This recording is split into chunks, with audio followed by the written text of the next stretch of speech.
오늘의 본문 말씀, 사도 바울은 다메섹 도상에서 예수를 만난 후에 계속해서 예수 그리스도를 전하는 복음 전도자의 사명을 감당을 합니다. 그런데 가는 곳마다 계속해서 박해가 있고 계속 핍박이 있어서 그곳을 또 피하여 도망가야 되고, 도망가면 그곳에서 또 복음을 전하고, 이 일을 계속해서 반복을 합니다.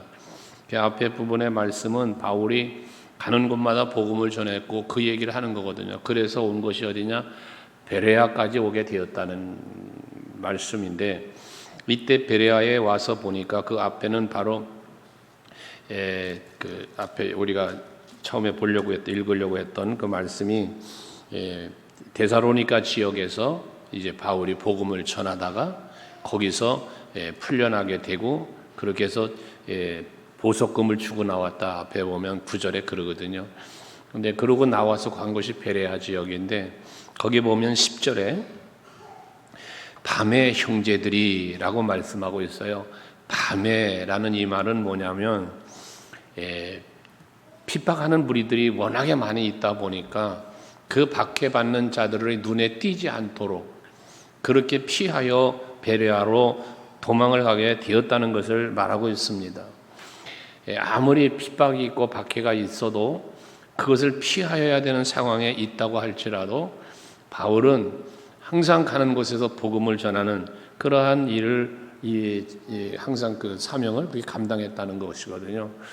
우리 말에 전화위복이라는 말이 있습니다. 좀 어려움을 겪었지만 그것 때문에 더 복이 되고 더 유익한 일이 생기는 걸 말하죠.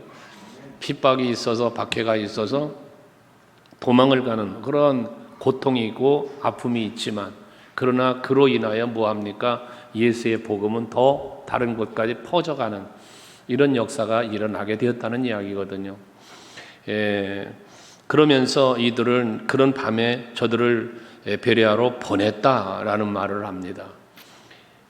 보냈다는 표현은 보냄을 받았다는 거잖아요. 파송한다라는 의미도 갖고 있는 것인데, 선교에 관하여 그런 말을 하죠. 우리가 갈 수는 없어도 보낼 수는 있지 않느냐, 이런 이 선교에 대한 비전을 그렇게 우리 총회 GMS에서도 선포하고 있습니다.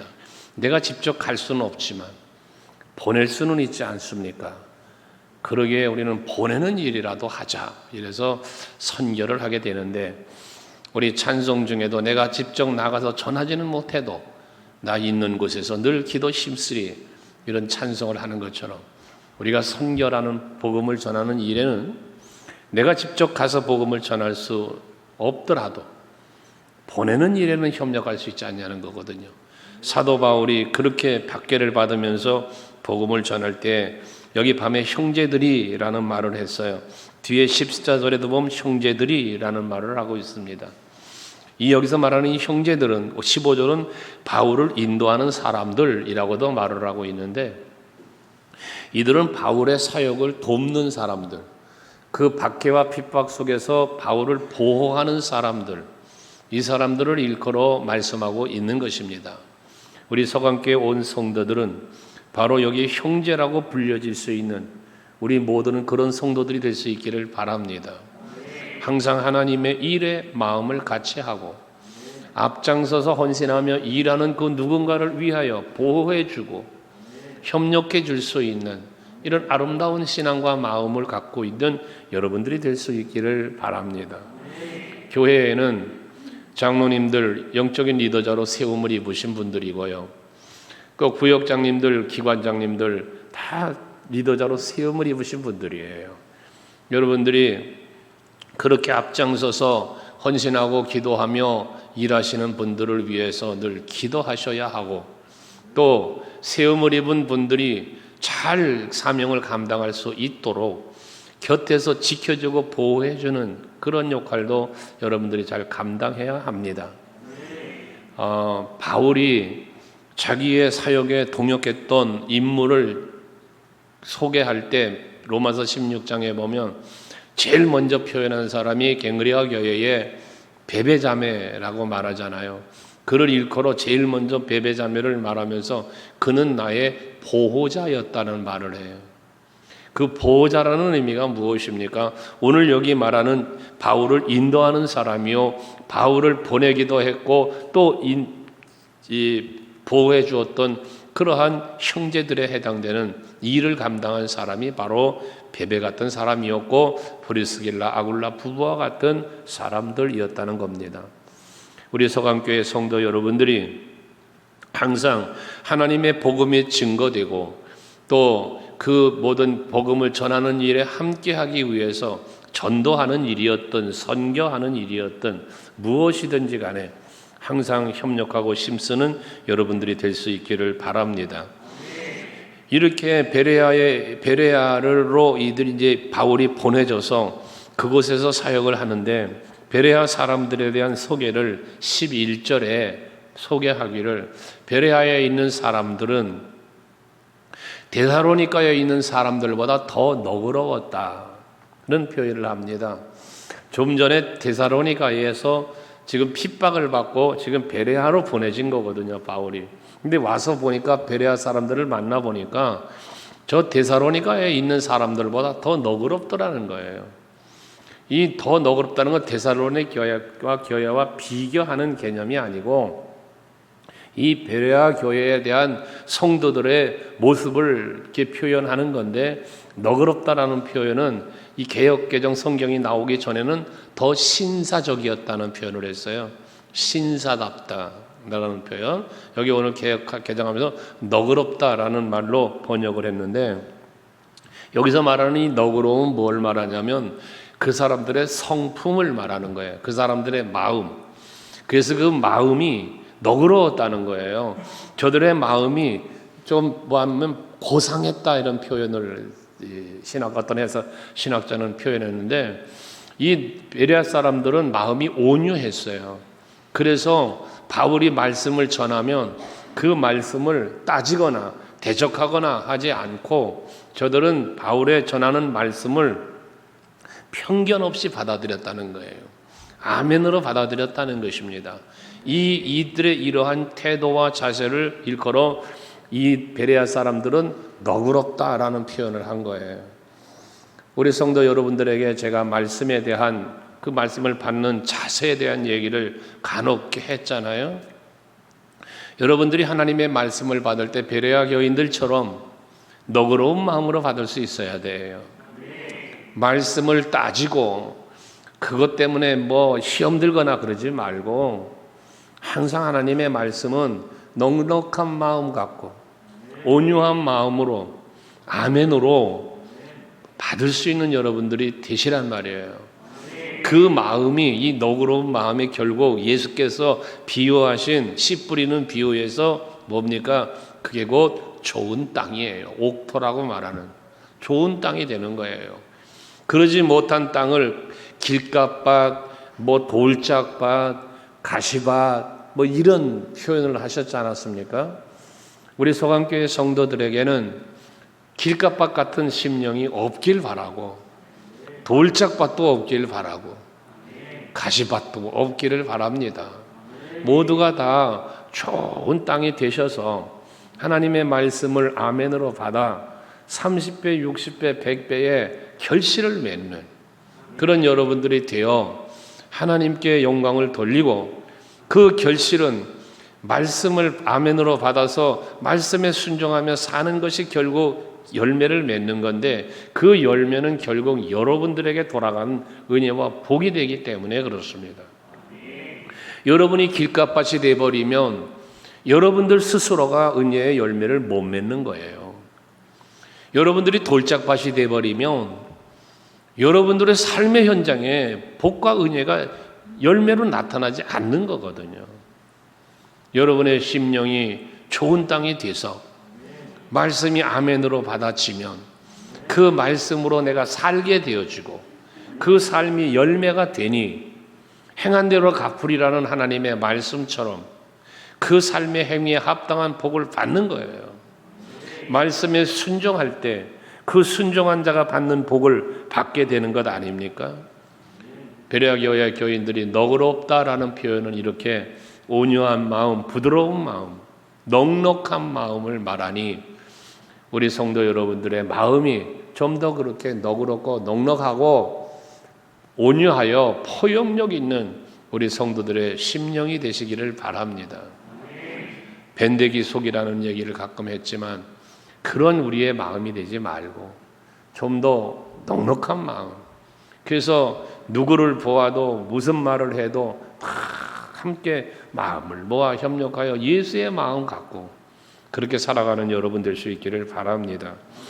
이렇게 너그러운 마음을 갖고 있었는데 그뿐만 아니라 그렇게 바울이 복음을 전할 때에 그 바울을 맞이하고 그에 대한 말씀을 들을 때에 그 너그러운 마음을 갖고 있으니 뭐예요?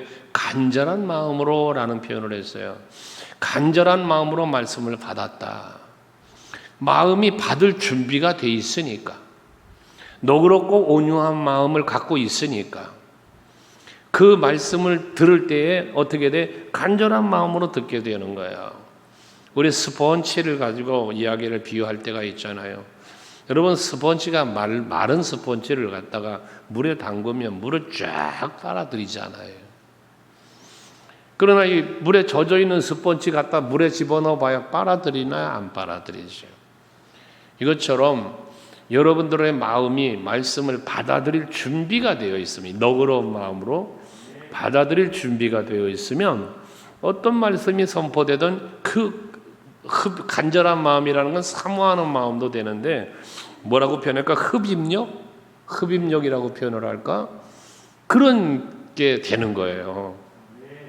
여러분, 정말 하나님의 말씀을 옛날 돌아가셨지만 선배 부흥사 목사님 중에 그러셨잖아요. 말씀이 선포되면 그 말씀을 내가 받아온다. 그래가지고 손뼉을 쳐가면서 말씀을 듣는 그런 목사님이 계셨다고 그랬잖아요. 제가 기도원에 올라갔는데 그때 저는 두 손을 들고 아멘을 할 때예요. 신학생 때. 왜? 두 손을 들면 여기다가 하나님이 은혜와 복을 담아주신다는 생각. 이것도 제가 집사 시절에 어느 부흥 강사 목사님이 오셔서 집회를 하시면서 그렇게 사모해라 이래가지고 그때부터 제가 아멘하면 두 손 들면 아멘 했다고 해요. 왜? 여기 은혜 담아달라는 의미로. 그러고 아멘을 하는데 글쎄 평창동에 있는 그 삼각산 기도원, 감남산 기도원이에요. 삼각산 밑자락에 있는. 거기 갔는데 글쎄 그 기도원에 갔는데 거기 나보다 앞자리에 앉으셔가지고는 누가 그냥 아멘을 하는데 손뼉을 쳐가며 아멘을 하는 거야. 목소리는 그 거룩한 목소리 있잖아요. 아멘 이런 거 뭐. 그러니까 그 아멘에 내가 아멘을 압도당해 버렸다니까. 도대체 저 양반이 누군가 보니까 그분이 신현균 목사님이셨어요. 우리 한국 교계의 부흥사계에 참 대단한 분 아니었습니까? 그런데 그분이 손뼉을 치며 그래 아멘을 하시는 거예요. 근데 그분의 아멘이 왜 그렇게 아멘을 했는가에 대한 간증을 제가 고향 이천에 내려갔다가 들었어요. 가니까 연합 집회를 한대요. 근데 강사님이 바로 그 신목사님이 강사 목사님이시래요. 그래서 공설 운동장에서 연합 집회를 하는데 들렸죠. 거기를 은혜 받겠다고. 갔더니 마침 제가 그 방문한 시간에 그 간증을 얘기하시는 거예요. 박수가 아멘을. 왜 그렇게 하시는가라고 간증하시기를, 강단에서 목사님의 말씀이 선포가 되면 그 말씀을 내가 박수를 치는 게 아니고 그 말씀을 내가 잡아가지고 내 것으로 삼는다는 의미에서 확 잡아오는 거래요. 그래서 이게 손뼉을 치는 거래요. 그 이야기를 들으니 그 참 마음에 뭔가가 닿더라고요. 여러분, 왜 그 말씀을 하셨고 저도 이 얘기를 왜 하느냐 하면, 여러분이 말씀을 들으실 때에, 말씀을 받을 때에 우리들의 자세예요. 자세. 이게 간절한 마음이라는 거거든요. 여러분에게 그 간절함이 있어야 돼요. 오늘 주시는 하나님의 말씀이 곧 내게 생명이 되고 오늘 주시는 말씀이 내게 은혜가 되고 복이 된다는 그 간절한 마음이 있으면 여러분들은 어떤 마음으로 어떤 자세와 모습으로 말씀을 받겠느냐는 것이죠. 베레아 사람들은 너그러운 마음을 갖고 말씀을 받을 준비가 되어 있었기 때문에 간절한 마음으로 말씀을 받았다고 말하는 거예요. 뿐만 아니라 말씀을 듣고 받고 그렇게 간절한 마음으로 받은 다음에 이것이 그런가 하여 날마다 성경을 상고했다는 거예요. 날마다 성경을 상고했다. 바울이 복음을 전하니까 복음을 전한 것을 듣고 그 복음을 들으면서 그 말씀이 참 귀하단 말이요. 그러니 이 말씀을 또 다시 새겨보고 또 다시 새겨보고 그랬다는 거거든요. 시편 1편 2절에 보면 복 있는 사람을 말할 때 뭐라고 말합니까? 오직 여호와의 율법을 즐거워하여 그 율법을 주야로 묵상하는 자라고 그랬어요. 여러분 오늘 말씀을 들으면 들은 거로 끝나지 말고 집에 가시거든 오늘의 본문 말씀을 다시 한번 열어서 읽어보고 또 읽어보고 제가 전한 말씀도 상기시키면서 다시 한번 되새겨보고 그러다 보면 성령께서 여러분들에게 또 감동을 주시면서 뭔가 제가 전하지 않은 부분에 대한 깨달음도 주실 때가 있고 그러면서 우리의 심령이 자꾸 새로워져 가는 거 아닙니까? 주일 제가 말씀을 증거한 내용을 가지고 구역장님들 구역 예배를 드리게 하고 있는데요. 왜 그러나 하면 주일날 말씀을 듣고 한 번으로 끝나지 말고 구역 식구들끼리 소그룹으로 모여서 목사님께서 말씀 전한 그 내용을 갖고 한번 나눔의 시간을 가지며 내가 받은 은혜를 구역장님들 말할 수 있고 구역 식구들 서로가 그것을 말할 수 있는 것 아니겠어요? 구역 예배는 제대로들 드리고 있는가 모르겠습니다만 그런 말씀을 상고하고 되새기고 그러면서 우리들의 심령을 새롭게 하고 강건하게 하고 너그럽지 못했던 심령도 너그럽게 만들고 간절하지 못했던 심령도 간절하게 만들고 그렇게 우리를 변화시켜 갈 수 있는 것 그것이 바로 말씀의 능력입니다. 요한복음 5장 39절 한번 올려줘 봐요. 요한복음 5장 39절 말씀을 같이 한번 읽어보실까요? 시작.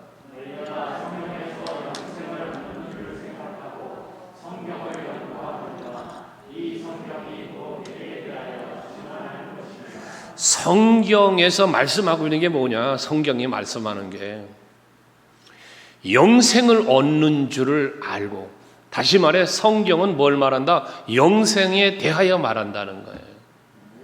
근데 그 영생은 곧 어디로부터 오느냐? 예수에게로부터 온다. 성경은 이걸 말한다는 거예요. 그러니까 여러분들이 우리는 단순히 세상의 삶의 끝이 아니라 영원한 영생을 사모하고 영생을 믿고 그 영원한 나라를 바라보며 사는 성도의 삶을 살고 있지 않습니까? 그러니 내가 어떻게 사는 것이 영생을 얻은 성도답게 사는 것일까? 영원한 하나님의 나라를 어떻게 준비하며 살아야 할 것인가를 어디서 배워야 돼? 성경에서 배워야 된다는 거예요. 그러므로 여러분들이 늘 말씀을 간절한 마음으로 들을 뿐만 아니라 너그러운 마음으로 들을 뿐만 아니라 재차 반복하여 상고하고 또 상고할 수 있는 그러한 여러분들의 신앙생활이 돼야 된다는 거예요. 날마다 말씀을 묵상하는 이러한 자세. 이게 연관성이 있잖아요. 너그러운 마음, 갈급한 마음, 그 다음 계속적으로 반복해서 말씀을 상고하는 것. 이 세 가지는 어우러지는 거예요. 어우러지는 거예요. 너그러운 마음이 안 되면 간절한 마음도 없고 그 마음이 없으면 날마다 말씀을 상고함도 못하는 거예요. 그러니 세 가지는 함께 어우러져 가는 거다 그 말이에요. 첫째는 너그러운 마음을 갖고 둘째는 간절한 마음을 갖고 세 번째는 날마다 말씀을 묵상하면서 그 묵상은 다른 말로 말하면 내 삶의 적용이라고도 말할 수 있어요. 말씀을 들은 대로 말씀을 받은 대로 내가 살기 위한 애씀, 살기 위한 수고 이걸 말하는 거거든요. 그래서 우리 서강교회 온 성도들은 이 세 가지가 어우러지는 그래서 언제나 말씀을 듣고 배우고 묵상하고 그렇게 합당하게 지켜 행하기 위해 노력하는 여러분 모두 되시기를 바랍니다. 그러니 이 베레아 교회에는 그런 모습으로 말씀을 들었고 배웠고 지켜 행하려고 애를 쓰니까 12절에 보면 그 중에 믿는 사람이 많고 또 헬라의 귀부인과 남자가 적지 아니하나라고 말하고 있어요. 믿는 사람이 많았다. 초대교회의 특징입니다. 믿는 자의 수가 날마다 더했다. 이런 표현들요. 여러분, 우리 교회가 부흥되기를 원하시잖아, 그죠? 그러면 여러분들이 뭐 나가서 복음을 전하고 또 뭐 한 영혼들을 위해 기도하며 데리고 오는 것 참 중요한데요. 그보다 먼저 중요한 것이 앞에 말한 이 세 가지가 여러분에게 이루어져야 되는 거예요. 그것이 곧 복음이고 그것이 곧 예수의 향기니까. 여러분과 함께 가까이 하는 많은 지인들이 주위의 사람들이 여러분들의 그 세 가지 마음과 삶을 보며 배우는 게 있잖아요. 교회 내부적으로도 말할 것 없고요. 여러분 믿는 자의 본이 되라. 여러분 믿는 자의 본이 된다는 게 뭡니까? 성도 간에 볼 때 신앙생활은 저렇게 해야 되는구나. 참 저분은 믿음생활 정말 멋지게 하신다. 저분을 보면 정말 예수가 보인다. 저 사람의 예배생활, 저 사람의 기도생활, 저 사람의 헌신생활, 저 사람의 어떤 모든 봉사와 수고와 섬김의 이런 모습들이 보여지잖아요. 여러분들이 예배하는 모습 하나도, 여러분들이 성전에 와서 서로를 만날 때 얼굴 표정 하나도 다 보는 거잖아요. 여러분들이 입에 담는 모든 말들도 듣는 거잖아요. 이것들이 모두 다 첫째는 하나님 앞에, 둘째는 성도 앞에, 셋째는 세상 사람들 앞에 이 모습이 보여지는 거예요. 우리 소강교회 성도들에게는 정말 아름다운 신앙의 모습이 보여져서 그로 인하여 참 선한 영향력, 지난 수요예배도 말씀드린 것처럼 선한 영향력을 끼쳐서 그러한 선한 영향력으로 인하여 그 누군가를 세워주고 또 이끌어주고 힘이 돼주고 또 다른 나를 만들어갈 수 있는, 이게 중요한 거 아니겠어요? 내가 먼저 노고로운 마음, 갈급한 마음, 지켜 행하기 위해 애쓰는 마음, 이렇게 살면서 내가 또 다른 사람을 그렇게 세워가는, 그렇게 만들어가는 그런 우리가 되자는 거죠. 그래야 교회는 부흥이 되는 거예요. 근데 내 스스로도 홀로 서지 못하고 내 스스로가 자립하지 못하고 스스로가 강건한 신앙이 되지 못하고 스스로가 무너지고 스스로가 약하고 그러면 어떻게 남을 세워주고 남을 이끌어 주겠습니까? 될 수가 없는 거 아닙니까? 여러분 자신이 스스로가 강직하게 서고 담대한 믿음으로 정말 그 데살로니가 교회를 말하고 그 골로새 교회를 말했던 것처럼 지난 수요예배 때 믿음을 통한 역사가 일어나고 소망으로 말미암는 인내가 있고 사랑의 희생과 수고가 있는 이런 이런 교회, 이런 구역, 이런 기관, 이걸 만들어 가자 그거예요. 그래야 뭐해? 믿는 자의 수가 많아지는 거예요. 거기서 교회가 힘을 얻어가는 거예요. 그러니까 우리 장로님들 애쓰셔야 되고요. 권사님들 정말 애쓰셔야 되고요. 애쓴다는 건 본이 되는 거예요. 본이 되는 거. 구역장님들 본이 되시고요. 기관장 본이 되고요. 다 본이 돼야 돼요. 본이 돼. 이렇게 믿는 베레아 사람들은 그런 모습으로 지금 믿는 자가 적지 않아. 그러니까 날마다 믿는 자가 점점점 늘어나는 거예요. 그런데 이런 아름다운 교회의 모습 속에 뭐가 있었냐면 13절을 보면요.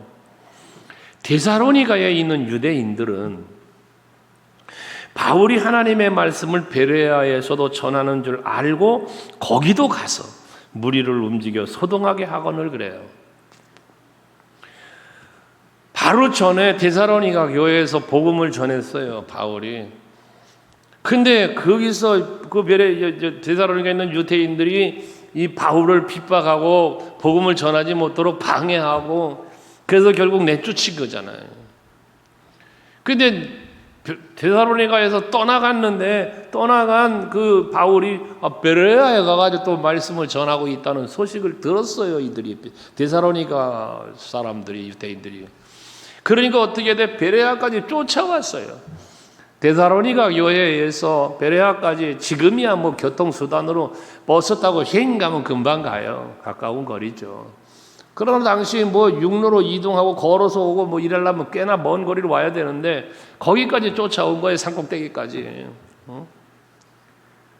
그래 와가지고는 이 바울이 복음 전하는 걸 회방을 하네요. 어떻게?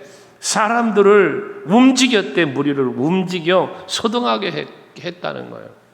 여기 사람들을 움직였다, 뭐 하는 거예요? 뒤에서 말장난 하는 거지, 말장난. 야, 저거 바울 거짓말이야. 저 바울 옳지 않은 사람이야. 등등 뭐 여러 가지 얘기를 했겠죠. 여론을 조성한다, 뭐 이런 거 얘기하잖아. 여론 조성. 이런 게 데살로니가에 있는 유대인들이 이 짓을 했다는 거. 어디 와서? 베레아에 와서. 신천지가 교회에 침투하면 뭐해요? 여론 조성하는 거예요. 여론 조성. 그래서 여론을 조성하는데 뭐해? 목사님 나쁘다는 거야. 저 장로님 나쁘다는 거야. 저 권사 나쁘다는 거예요. 여론을 조성하는 거예요. 여론을.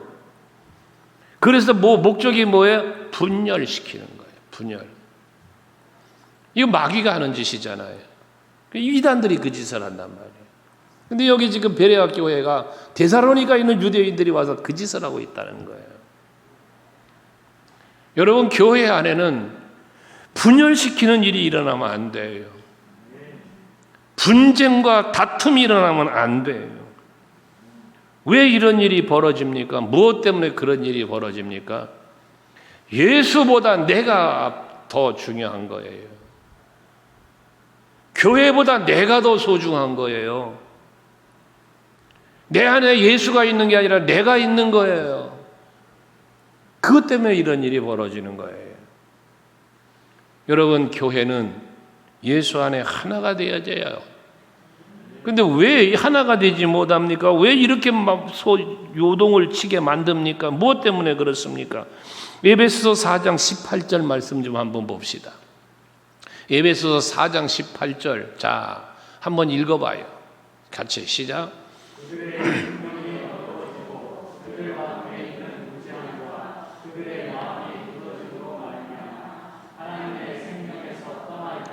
여러분, 여기 세 가지를 얘기합니다.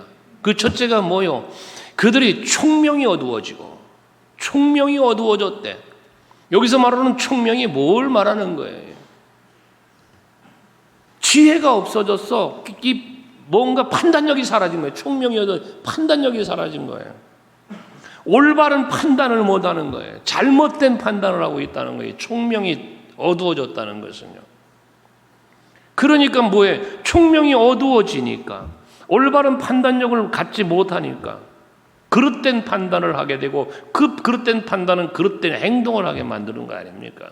거기다가 하나 더 나가면 그 가운데 있는 무지함과 무지해. 뭘 모르는 거예요. 상황 파악을 못하는 거예요. 무지함. 무식하면 용감하다, 뭐 이런 말도 있던데 그건 용감이 아니죠. 무식함의 용기는요 사고를 일으켜요. 무지함의 용기는 말썽만 일으키는 거예요. 지혜로운 자의 용기가 되어야죠. 총명 있는 자의 용기가, 그게 잘 되는 거죠. 그러다 보니까 어떻게 됐다? 저들이 마음이 굳어졌대요. 이 마음이 어떻게 굳었어요? 총명이 어두워진 상태로 굳어지는 거예요. 무지함으로 굳어지는 거예요. 그러니 이 굳어진 마음을 어떻게 부술 수 있겠어요? 내 생각으로 굳어졌어요. 여러분, 악으로 굳어졌어요. 미움으로 굳어졌어요. 이 굳어진 마음이 자기만 망가뜨리는 게 아니라 교회를 망가뜨리고 있잖아요. 지금 베레아 교회를.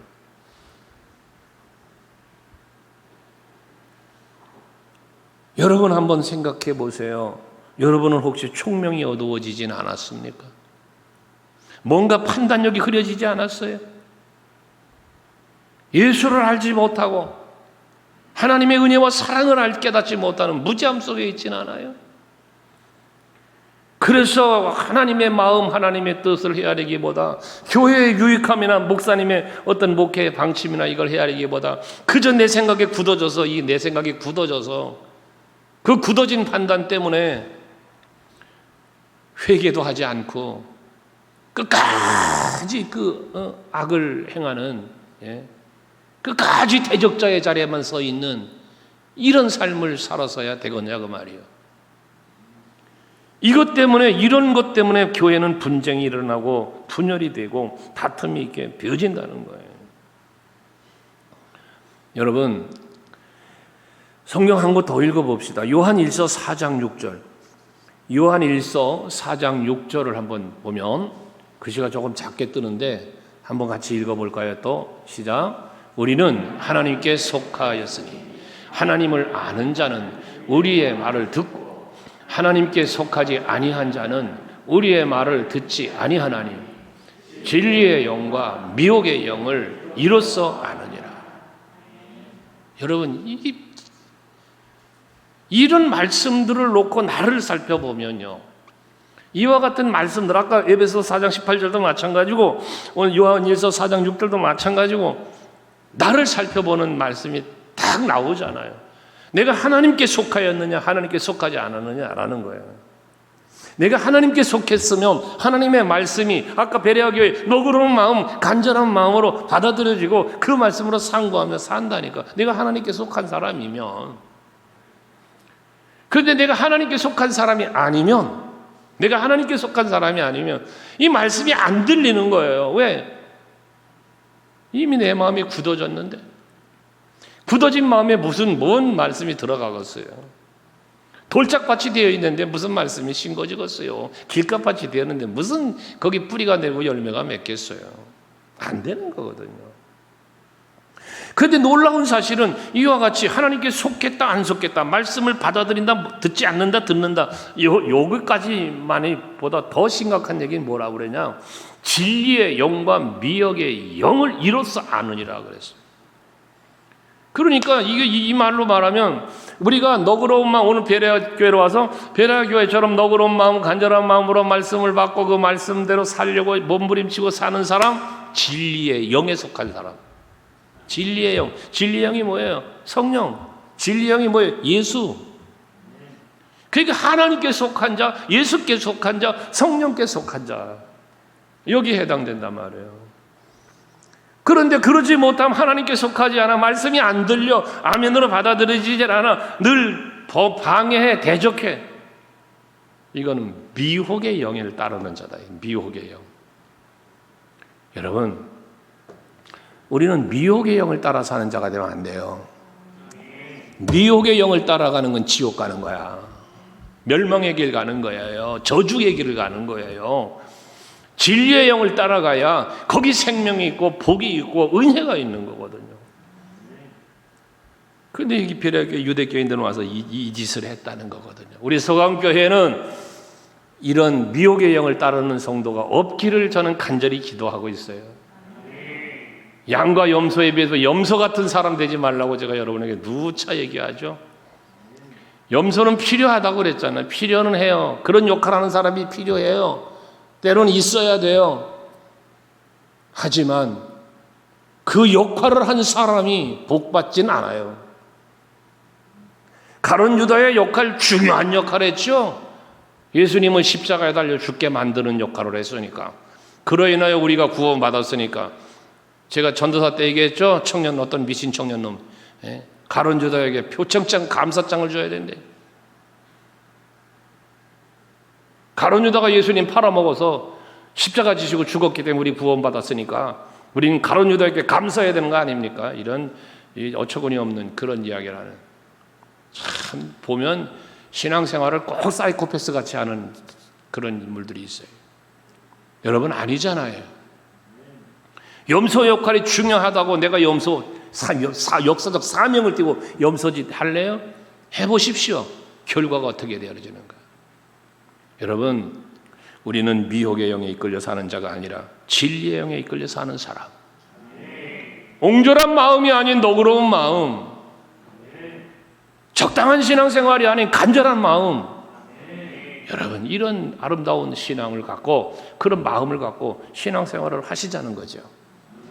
거기 왜? 은혜가 있으니까, 거기에 복이 있으니까. 아멘. 결국 이 유대인들의 이 와서 소란을 떨고 소동치게 만들고 교회를 갖다 또 그래 만드니까 어떻게 돼? 바울은 또 떠나요. 또 떠나는 거예요. 아덴으로 가는 거예요. 이제 아덴으로.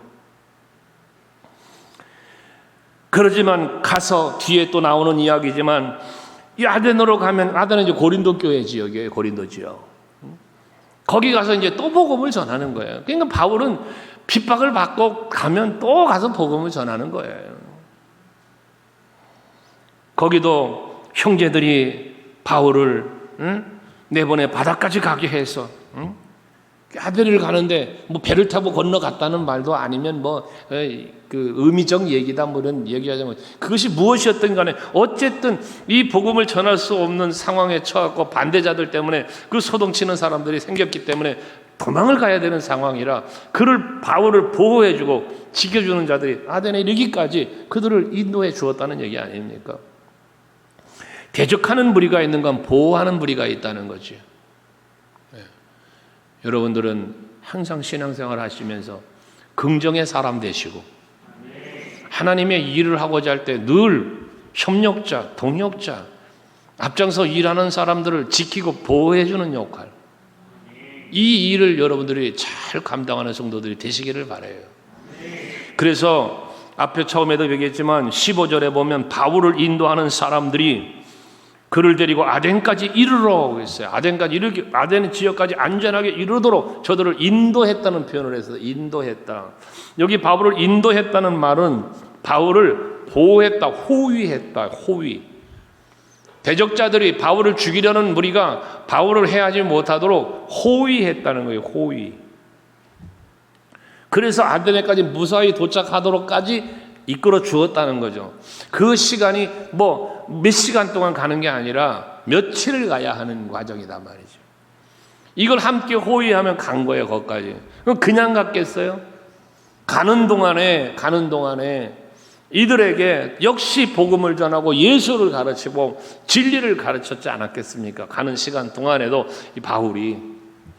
그러니까 이제 이들을 돌려보내면서, 아덴에 도착한 바울이 이들을 돌려보내면서 야, 돌아가거든 디모데하고 실라를 속히 나 있는 곳으로 오게 좀 해라 라고 말을 하는 거예요. 그럼 바울이 떠나기 전에 실라와 디모데는 거기에 그냥 있어 두고 온 거거든요. 왜? 이 베레아 지역에 전한 복음이 저들에게 자리 잡고 교회가 세워져 가야 되니까, 성도들이 바르게 가야 되니까, 핍박자들 때문에 또 방해받고 무너지면 안 되니까 거기다 두고 왔단 말이거든요. 그런데 이제 아덴에 오는 동안에 같이 한 자들을 잘 가르쳤어. 이제 그러니까 너희들이 가서 이제 교회 잘 보살피고 실라와 디모데는 빨리 보내라, 이 얘기를 했다는 것이거든요. 중요한 건 뭔 얘기냐 하면, 여러분 오늘 본문에서 우리가 교훈 받아야 할 것은 베레아 사람들처럼 또 바울을 보호해줬던 그 형제들이라고 기록이 되었고 바울을 인도하는 사람들이라고 기록되어 있는 그들처럼 우리 서강교회 성도들은 서로를 보호하고 지키고 협력하는 이런 아름다운 선을 이루어가는 우리 모두가 될 수 있기를 바랍니다. 서로를 대적하기 위하여 어떤 행동도 하면 안 되는 거예요. 여기 데살로니가에 있는 유대인들이 여기 찾아온 이런 모습 하면 안 돼. 염소 같은 짓 하지 말고 언제나 우리는 그리스도 예수의 사랑으로, 그리스도 예수의 마음으로 자기 자신을 살피고 서로를 살피면서 행복한 교회 만들어가고 또 행복한 구역, 행복한 기관 만들어가는 우리 서강교회가 되길 바랍니다. 아멘 되시죠? 내가 그 주인공이 되자고 말이에요. 내가. 그래서 나 때문에 우리 구역은 행복해지는 거야. 나 때문에 우리 기관이 행복해지는 거고, 나 때문에 우리 교회가 행복해지는 거야. 근데 여기 나 때문이라고 하는 나의 속에는 누가 계셔? 예수가. 진리의 영이. 그러니까 예수님 덕분에 내가 행복해졌어, 먼저. 예수님 덕분에 내가 먼저 행복해졌기 때문에 그렇게 행복한 나 때문에 이제 또 행복이 이루어진다고 말이거든요. 우리 서강교회가 그런 교회 되기를 원해요. 오늘 밤에 이제 기도할 텐데, 기도하실 때에 여러분들이 내가 먼저 베레아 사람들, 베레아 교회 성도들 같은 내가 되게 해 주옵소서. 바울을 끝까지 보호하며 인도하고 늘 협력했던 인물처럼 나도 그런 인물이 되게 해 주옵소서. 기도할 수 있는 이 밤이 되기를 원합니다.